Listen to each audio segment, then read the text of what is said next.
तो finally one piece chapter 1126 आ चुका है और ये चैप्टर बहुत ही अमेजिंग होने वाला है कॉज इसमें हमें पता चलेगा कि आखिर क्यों शैंक्स ने बार्थलोमियो की शिप को ब्लास्ट कर दिया, देन गायब हुए स्ट्राइड्स का क्या हुआ और 6 लोग गायब हो गए फिर भी किसी को कुछ पता नहीं चला। देन हम ये भी देख सकते हैं कि गार्प की क्या कंडीशन है, ब्लैकबियर्ड का सीक्रेट प्लान क्या है और सबसे इंटरेस्टिंग तो इस बंदे का सीन है जो लिटरली बहुत ही सिंपल लगता है but at the same time बहुत ही कॉम्प्लिकेटेड भी है। मतलब भाई देखकर पता ही नहीं चलता कि ये किसकी साइड है। बट ये सारी चीजें देखने से पहले अगर आप चैनल पर नए हो ना तो प्लीज चैनल को सब्सक्राइब करके बेल आइकन दबा देना ताकि आप वन पीस चैप्टर और स्पॉइलर सबसे पहले देख सके। एनीवेज तो इस चैप्टर का नाम है कंपनसेशन और पेबैक और वो किस बारे में है ना वो तो हम ऑलरेडी कल की वीडियो में देख ही चुके हैं। देन इसके कवर पेज में अभी भी यामाटो की स्टोरी चल रही है और क्योंकि अब यामाटो कुरी में है तो वो सोबा शॉप जाती है और जब यामाटो सोबा खा रही होती है तब सोबा शॉप पर काम करने वाली एक लड़की उसे बताती है कि उसके साथ काम करने वाली लड़कियां गायब है और यामाटो ये सुनकर हैरान होती है कि अचानक से सब लोग गायब कैसे हो रहे हैं, क्योंकि लास्ट कवर में यामाटो और हमें पता चला था कि कारपेंटर मिनाटोमो भी गायब है। तो आई गेस वानो में कोई विलन घुस आया है या फिर ये एक प्रैंक भी हो सकता है। मीन्स वो लोग गायब नहीं हुए बल्कि अपनी मर्जी से कहीं पर जा रहे होंगे और शायद यामाटो जल्दी उन्हें ढूंढने जा सकती है। फिर ये चैप्टर शुरू होता है एल्बाब शिप पे जहाँ पर स्ट्रॉयड क्रू, जायंट्स और दूसरे लोग पार्टी और सेलिब्रेशन में लगे हुए हैं कॉज वो लोग सेफली एगेट से निकल आए हैं और सारे वेगापंक्स भी जिंदा है। फिर ओइमो और काशी बताते कि 2 साल पहले वाटर 7 में जो हुआ ना उसके बाद वो डोरी और ब्रोगी से मिलने लिटिल गार्डन गए और वहां जाकर वो देखते कि डोरी और ब्रोगी अब भी लड़ रहे हैं बट क्योंकि उनके वेपन्स टूट गए हैं तो वो लोग एक दूसरे को मुक्के मार रहे हैं और उनके वेपन्स तब टूटते हैं जब वो लोग स्ट्रॉयड्स की हेल्प करने के लिए आइलैंड ईटर पर अपने कंबाइन अटैक हाको से अटैक करते हैं और ये देखकर ओइमो और काशी समझ जाते हैं कि बिना वेपन्स के डोरी और ब्रोगी कभी भी अपने डेथ फाइट खत्म नहीं कर पाएंगे। इसलिए वो लोग अपने बॉसेस को मनाते कि उन्हें पहले एल्बाब जाकर नए वेपन्स लेने चाहिए और उसके बाद अपनी फाइट कंटिन्यू करनी चाहिए। जो सुनकर नामी पूछती है क्या वो अपने ड्यूल कंटिन्यू करेंगे, जिस पर डोरी और ब्रोगी कहते हैं हाँ बिल्कुल। तो नामी कहती है मैं तो ये नहीं देख सकती। तो उसोप कहता है अरे नामी क्या तुमने लिटिल गार्डन से कुछ भी नहीं सीखा। तो लूफी कहता है उसोप तुम ही उसे बताओ। फिर सांजी कहता है कि जो साके वो पी रहे हैं ना वो काफी स्ट्रॉन्ग है। तो एक जायंट उन्हें बताता है कि एक एब्सिंथ है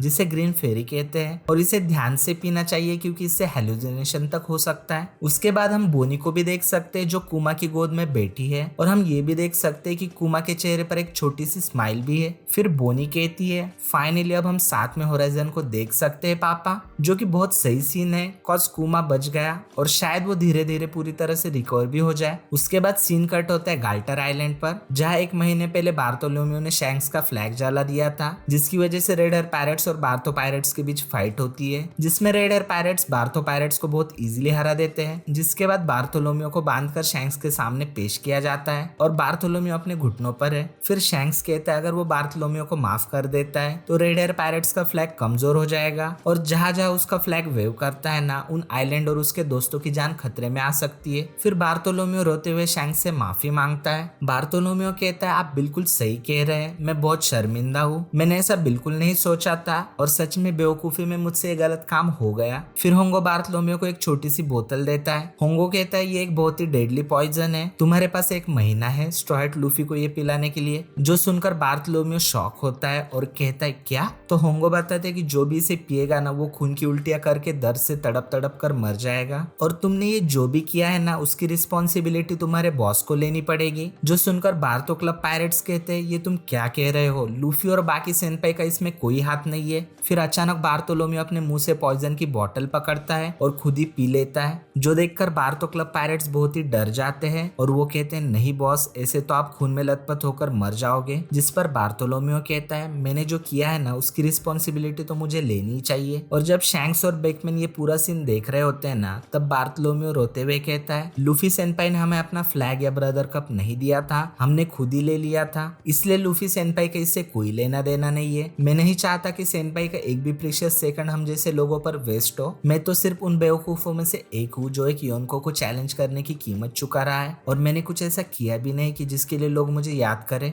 फिर बार्थोलोमियो ये भी कहता है कि वो लूफी सेनपाई को पायरेट किंग बनते हुए देखना चाहता था पर अब वो नहीं देख पाएगा क्योंकि वो एक इडियट है। बट बार्थोलोमियो के लिए अच्छी बात तो ये है कि उस बॉटल में कोई भी पॉइजन नहीं था और शैंक्स उन्हें छोड़ भी देता है। फिर जैसे ही गोइंग लूफी सेनपाई जो कि बार्थो पायरेट्स की शिप है वो आइलैंड से दूर जाने लगती है तब बार्थोलोमियो गाम्बिया से कहता है कि उसे लगता था कि शैंक्स एक डरा डरावना इंसान होगा क्योंकि वो एक योनको है, पर अब उसने जान लिया है कि शैंक्स काफी भोला है। और दूसरी तरफ हम देख सकते हैं कि शैंक्स रेड फोर्स में मुस्कुरा रहा है और जब बेन बेकमैन उससे बात करने आता है ना तो शैंक्स कहता है मुझे बस ये सोचकर खुशी होती है कि लूफी के पास कोई ऐसा है जो उससे इतना प्यार करता है। लगता है शैंक्स ने अभी तक हैंकॉक का प्यार नहीं देखा। फिर यासोब शैंक्स और बेकमैन के पीछे आता है और अपनी राइफल से गोइंग लूफी सेनपाई की तरफ एम करता है। यासोब कहता है ठीक है बॉस, अब जरा साइड हो जाओ क्योंकि बिजनेस इज बिजनेस। और जब यासोब गोली चलाता है ना तो बार्थोलोमियो की शिप को एक बड़े धमाके से उड़ा देता है और हम ये भी देख सकते हैं कि लूफी का फिगर हेड डिस्ट्रॉय हो गया है और पानी के अंदर है। तब नैरेटर कहता है गार्टेल आइलैंड के किनारे के पास बार्थोलोमियो पायरेट्स की शिप डूब गई बट उनका स्टेटस अभी अनक्लियर है। फिर हम बिहेव का सीन देख सकते हैं जहाँ सभी पायरेट्स बहुत एक्साइटेड है क्योंकि उनका कैप्टन टीच वापस आ चुका है और सभी लोग उसके साथ वन पीस ढूंढने के लिए रेडी है। फिर हम पिज़ारो को भी देख सकते हैं जो जायंट स्कल को कंट्रोल कर रहा है और वो स्कल गार्प और कोबी के अटैक्स की वजह से बैंडेजेस में है।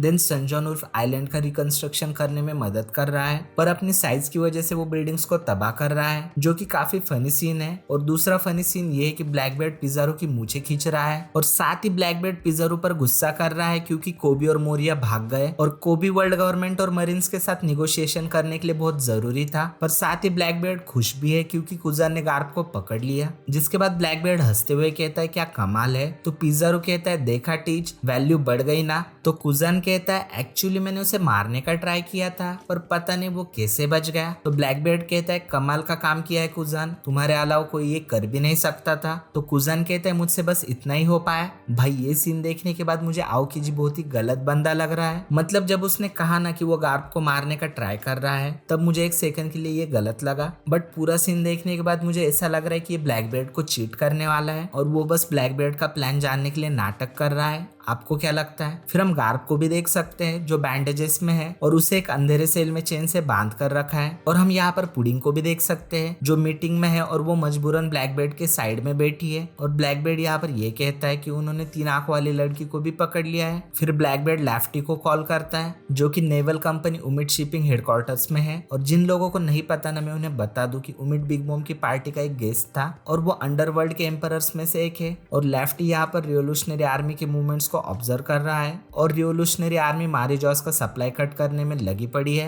और हम पोर्ट में कुछ शिप्स को जलते हुए भी देख सकते हैं जो शायद रिवोल्यूशनरी आर्मी का ही काम है। फिर ब्लैकबेर्ड हंसते हुए कहते हैं कि मस्ती करने के चक्कर में प्रिपरेशंस के बारे में भूल मत जाना। तो लेफ्टी भी हंसते हुए कहता है डोंट वरी बॉस, मैं नहीं भूलूंगा। और इसी बीच करीबू, कटरीना और ऑगर हाचिनोसु पे पहुंचते हैं और उनके आते ही पिज़ारो अपने जायंट आइलैंड आर्म को यूज करता है और उनकी शिप को पकड़कर सीधा मीटिंग तक ले आता है, जिसे देखकर हम समझ सकते कि ब्लैकबेर्ड फिर से कुछ तो बड़ा करने वाला है। कॉज देखो पहले तो उसने पुडिंग को किडनैप किया जो 3 आइज रेस से है। सेकंड वो मरीन्स और वर्ल्ड गवर्नमेंट से कुछ निगोशिएट करने वाला है और लास्ट टाइम जब उसने वर्ल्ड गवर्नमेंट से निगोशिएट किया था ना तब एस और व्हाइट बियर्ड मारे गए थे और इस बार इसकी नजर रिवोल्यूशनरी आर्मी और मारी जॉस पे है। और अभी मैं श्योरली बता नहीं सकता कि ये साबो को टारगेट करने वाला है या ईमू को, बट एक बात मैं श्योरली बता सकता हूँ कि इसके दिमाग में कुछ तो सीक्रेट और घटिया प्लान चल रहा है। फिर सीन कट होता है एल्बाब शिप पे जो समंदर में सेल कर रही है और नैरेटर कहता है स्ट्रॉ हैट्स को एगेड को छोड़े हुए 2 दिन हो गए हैं और उनके साथ ग्रेट एरिक मतलब जायंट पायरेट्स की शिप भी है, फिर भी वो लोग अभी तक एल्बाब नहीं पहुंचे। इसकी एक वजह है और उसकी वजह यह है कि 1000 सनी गायब हो चुकी है जिसमें लूफी, जोरो, नामी, सांजी और चॉपर थे